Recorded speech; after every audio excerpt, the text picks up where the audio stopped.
Ever paused and wondered about being stuck in a job until you turn 65, or worrying about not saving enough for when you stop working? Sadly, this is what many folks in the middle income range go through. They often get caught up in patterns they aren't even aware of, which keeps them in an endless loop of work. This loop is known as the rat race. It's a constant struggle of working harder to earn more, only to spend it on a fancier lifestyle. This often means people keep working their office jobs well into their old age because of the lifestyle they've gotten used to. In this video today, we're going to point out these sneaky habits so you can recognize them, avoid them, and break out of the rat race sooner. Subscribe to my channel and stay tuned till the very end. Regularly relying on loans.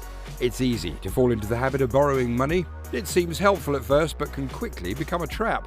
Many people start depending on loans to manage their spending or to buy things they really can't afford. This turns into a cycle of borrowing, paying it back, and then borrowing again. It's a cycle that brings a lot of stress and can even wreck your financial stability. The best way to escape this trap is by creating a budget and sticking to it. A budget helps you understand what you earn and spend, guiding you to make smart decisions with your money. Keeping an eye on your expenses lets you spot where you can cut down on spending and save more. Also, finding ways to make extra money, like taking on additional work or starting a small business on the side, can help you depend less on loans and pay off your debts faster. Not watching your spending. Losing track of your spending can quickly lead to financial problems. It's easy to spend more than you have and face bills you can't pay. Here again, making a budget is crucial. It helps you see your monthly income and expenses, showing you where you might be overspending. Tracking your spending, maybe with a simple app or a spreadsheet, is key. When you know where your money goes, you can adjust your spending, like maybe cutting back on eating out or entertainment. Buying more debts than investments. In money talk, there are things that take away your money, debts, and things that could make you money, investments.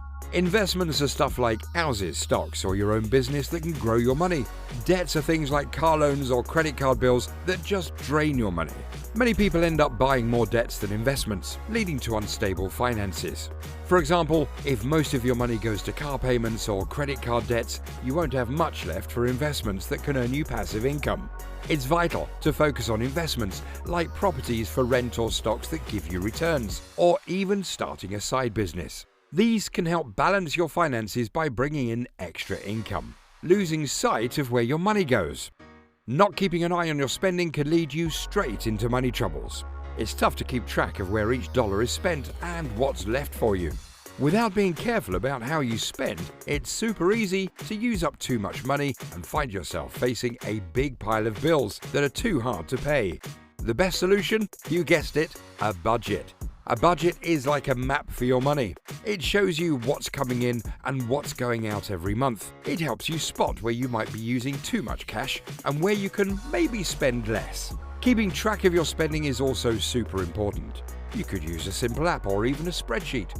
This way you can see exactly where your money's going and adjust your habits.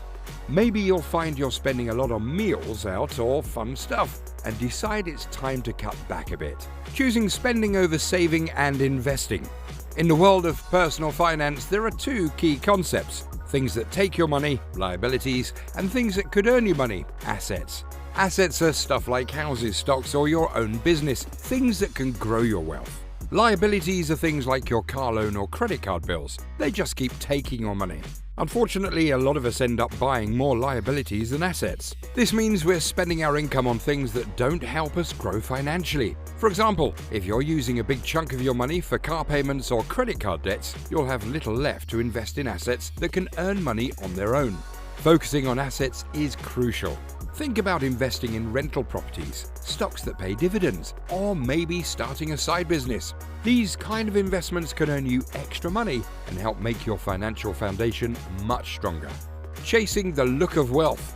Many people fall into the trap of trying to appear wealthy.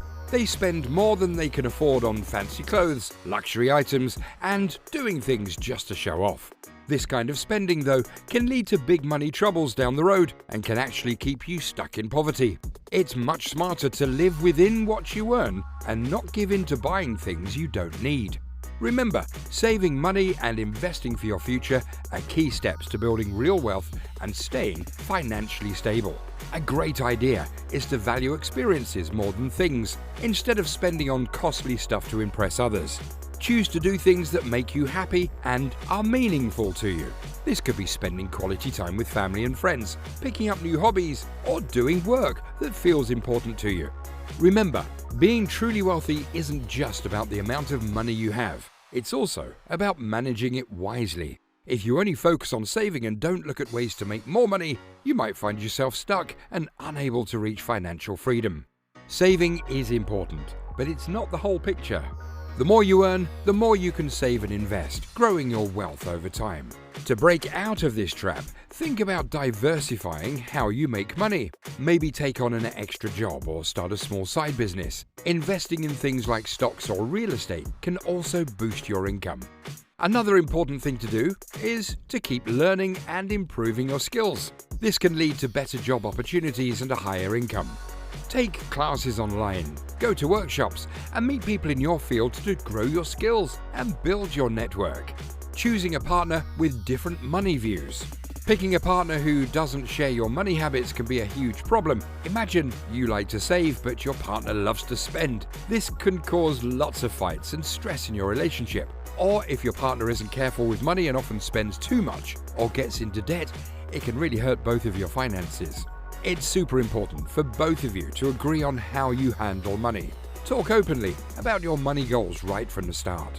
When looking for a partner, think about how they deal with money. Do their habits match yours? If you're already with someone and you see things differently when it comes to money, it's crucial to talk honestly and find a middle ground. By understanding each other's money habits and setting common goals, you can work together towards a financially stable future.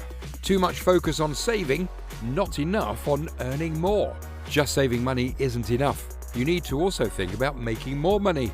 When you only focus on saving, you might miss out on chances to grow your wealth. The truth is, the more you earn, the more you can save and invest. To get out of this trap, try to find different ways to earn money. You might consider a side job or starting a small business. Investing in things like stocks or property can also help increase your income. Plus, keep learning new skills and improving what you know. This can open doors to better jobs and higher pay. Attend online classes, join workshops, and meet people in your field to expand your skills and network. Spending too much on a house. Many people dream of a big fancy house, but buying a house that's too expensive can lead to serious money problems. You might end up with huge loan payments, big utility bills, and lots of upkeep costs. This can make you house poor, where all your money goes to your house and you can't save or invest in anything else. This leaves you in a tight spot if unexpected costs pop up. To avoid this, carefully plan for your housing costs. Think about all the extra expenses, like taxes, insurance, and maintenance. Try not to buy a house that's more than you can afford. Maybe consider renting or buying a smaller house. Renting gives you flexibility, especially if your income changes. A smaller house can mean more financial security and lets you save for other important things, like retirement or your kids' education. By avoiding spending too much on a house, you take control of your money and build a stronger financial future. The danger of waiting to be debt-free. Our final point, and a really harmful one, is the wait to get rid of debt. This waiting game can cause big financial troubles as time goes by. Debt, especially the kind with high interest, like credit cards, can grow fast and become too much to handle. The more you wait to clear your debts, the more interest piles up, making it even harder to become debt-free. Getting out of debt as quickly as you can is super important. When you're not in debt, you can use your money to save and plan for your future instead of just paying off what you owe plus interest. Being free from debt can also make you feel less stressed and more in control of your money. To tackle your debts, put together a plan and stick to it. Write down all your debts, including how much you owe, the interest rates, and the smallest amount you need to pay each month. Focus on paying off the ones with the highest interest first. You might also think about combining your debts into one loan with a lower interest rate. This can make it easier to manage your payments and can reduce the total interest you pay over time. Please subscribe to my channel, like my video, and drop a comment.